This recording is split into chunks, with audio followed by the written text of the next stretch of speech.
Good evening, everyone, and I extend my thanks as well for people taking their time to listen to us. Our only regret is that we can't sort of meet you face to face at the current time, but hopefully in the future we will be able to. And I'm going to get a shout from one of my teammates if my audio is problematic, and then I'll turn my video off and hopefully it will improve it. So I'm Martin Higgitt, and I led the team that was asked to examine the access, traffic and parking problems around Awdur and Ogwen Valley, and to develop a long-term strategy to address this. I'm going to give a quick summary of what the strategy is and the rationale behind it before we get into the meat of this evening's session, which is to ask you if and how you would like to see the strategy enacted in Better Cyflwyniad. So we started the strategy by examining data on the number and profile of visitors to the area, the numbers accessing visitor attractions and Awdur and Ogwen Valley, of course, parking supply and demand, bus service supply and demand, and consulting with stakeholders. It's really obvious from this that the problems are acute at popular visitor times.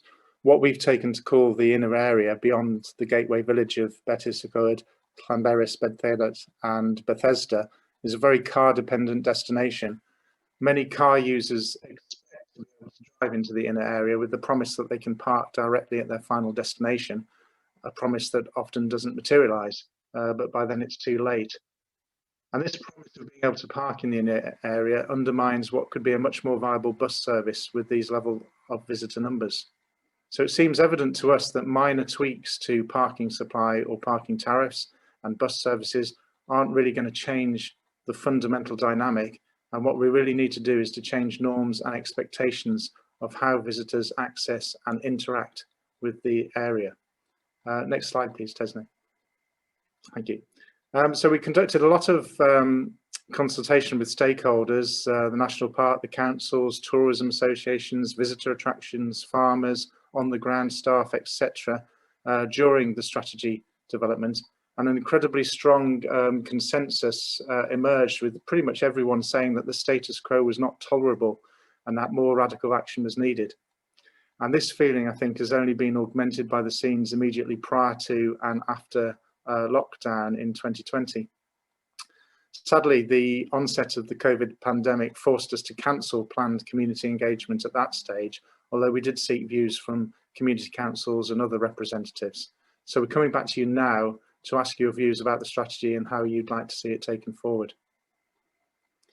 It's important to say that the national policy and the local policy context has a very strong steer towards sustainability in general and sustainable tourism specifically, as well as, of course, the decarbonisation agenda, which is really gathering pace now.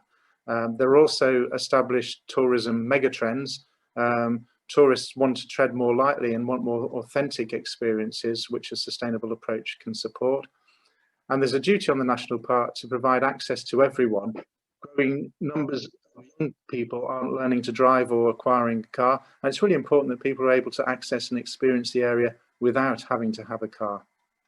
If we could go on to the next slide, please. Our strategy focused on 4 key themes: landscape and the environment, communities, tourism businesses, and visitor experience.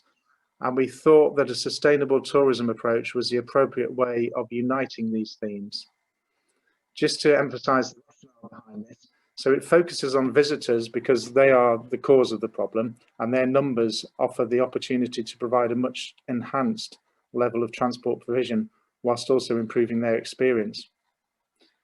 By better managing their access into the area and where they park, we can capture more visitor spend locally and direct them to visitor attractions and facilities to the benefit of the local economy and tourism businesses. And we can reduce the traffic and parking problems they cause to local communities, as well as providing improved transport services for the benefit of local residents. And all this whilst protecting the very special landscape. So, next slide, please.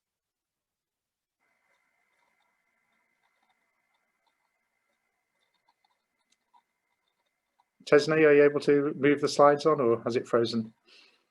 Thank you. So our sustainable tourism approach envisages doing the following. Parking will be reduced in the inner area and increased in gateway villages or on the approaches to those gateway villages. A high-frequency shuttle bus network will provide convenient connections to destinations within the area, as well as links from surrounding towns and public transport links. Marketing will position Whitford and this part of Snowdonia as a sustainable tourism destination, and day-to-day communications will manage visitor travel to and within the area, so people know how to get around, and they are made much more aware of other activities to do within the area. Next slide, please. Additional services that add value to the visitor experience will be developed and encouraged. So, for example, there may be opportunity to introduce demand-responsive transport.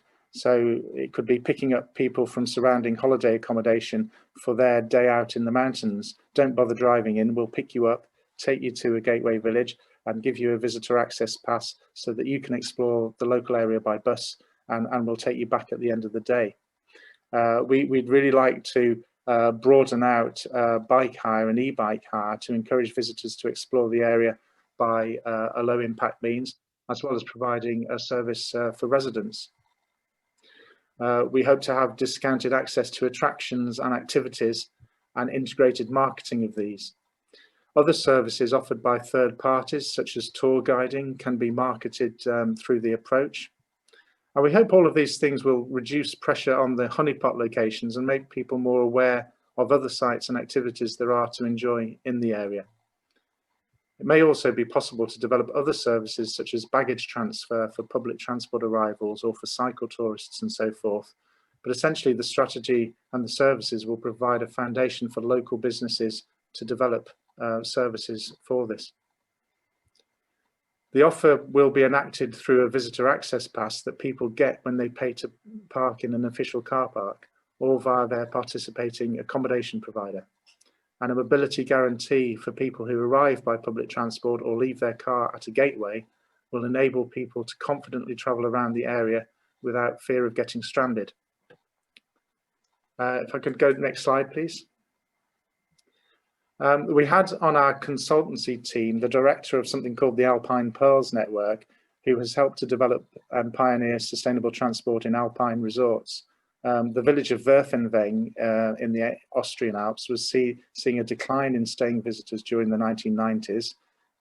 It was a pleasant but unremarkable alpine resort, and they decided they needed a new angle to re-engage with visitors.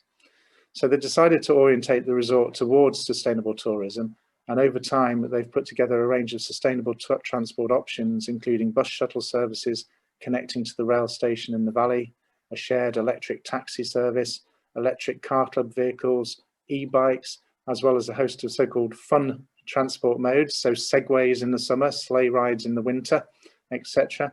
And marketing has encouraged visitors to arrive by public transport and provided them with a mobility guarantee. Those who arrive by car can pay €10 and hand their car keys in at the Tourist Information Centre and then enjoy free access to all these ways of travelling. And subsequently, they've increased their staying visitor numbers at the same time as effectively managing traffic levels. So that gives a sort of taste of the way in which we want to take this strategy. Next slide, please. So far as the gateway communities go, we think this strategy presents a way to elevate the visitor experience while driving more visitor spend in the area and ensuring the local economy benefits. In providing these new transport services, we'll reduce reliance of visitors on cars to travel around the area, and by more effectively managing parking and directing visitors to suitable parking locations, we will reduce inappropriate parking. And this, we hope, will provide relief to communities as well as access to enhanced transport services themselves. Further, we believe this approach can drive investment in the area, and with the push to decarbonising transport, this is a pioneering approach which can hopefully attract support from government as well as stimulating other sustainable tourism initiatives. We'll ask you later about the degree to which you support the strategy. If there is support, though, we need to understand how you want to see the strategy put into practice on the ground in your community.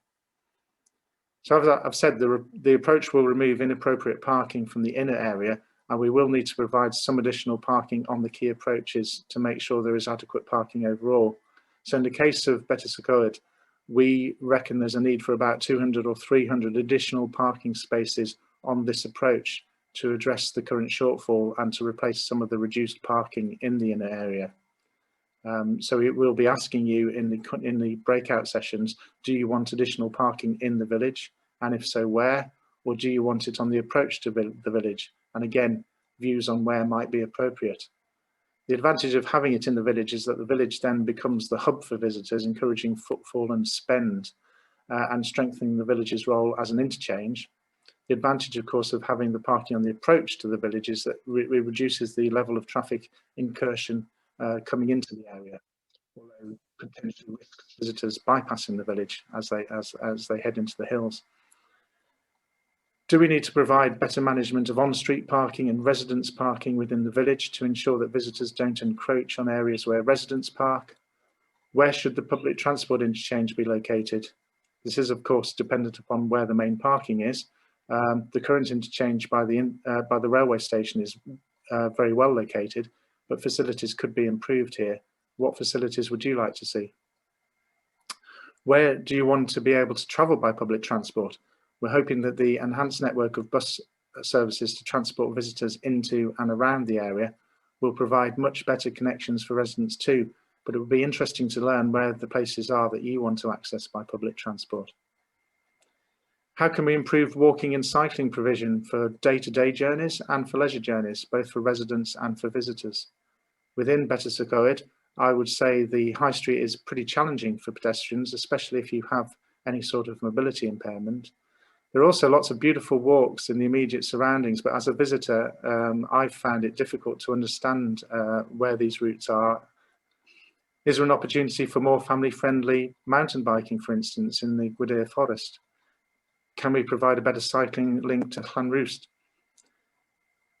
What amenities and services can we develop in the village for the benefit of both residents and visitors? Public toilets, play areas, walking trails, resting areas, other things you'd like to see in the village. As Angela said, we have to emphasise that the funding to develop the strategy in full still needs to be acquired. So when we ask you where you'd like bus services to go, what amenities you'd like to see in the village, we must manage your expectations. But by having a very clear vision about how you want to accommodate and manage visitors in the future, this can help us to shape a clear action plan of measures which make sure that our transport and parking proposals tie in with broader ambitions for the village and can potentially then draw in funding.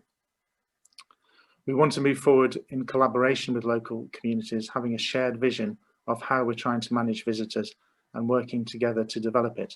So this evening's session is the first step in understanding your views and getting your input and ideas. We can then go away and start to investigate these ideas and to develop proposals to bring back to the community. So thank you very much for bearing with me with that.